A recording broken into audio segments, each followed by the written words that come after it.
సత్య, అక్కడ మాట్లాడింది ఏది నేను సరదాగా మాట్లాడలేదు. నేను సీరియస్గానే తీసుకున్నా.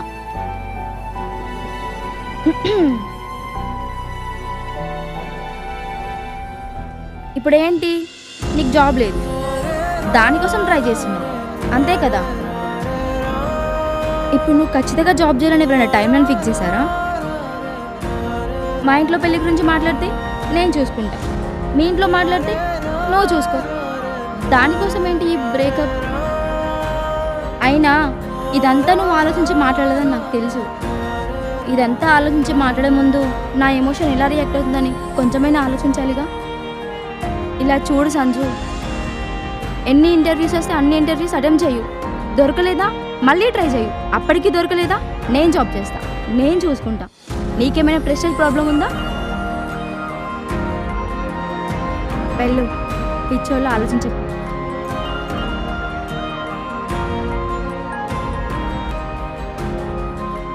సత్య, పెళ్ళికి మీ ఇంట్లో నేను అడిగిన బైక్ కట్నంగా ఇస్తారా?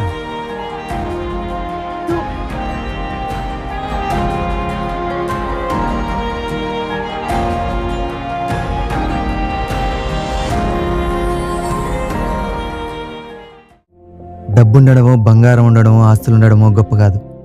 అర్థం చేసుకునే మనిషి జీవితంలో ఉండడం గొప్ప. ఎందుకంటే డబ్బు బంగారం కష్టపడితే సంపాదించుకోవచ్చు, కానీ అర్థం చేసుకునే వాళ్ళని మనసుంటేనే సంపాదించుకోగలం. I'm lucky. నీ లైఫ్లో కూడా లక్కీ అని ఫీల్ అయ్యే వాళ్ళకి లేట్ ఎందుకు? షేర్ చేయి.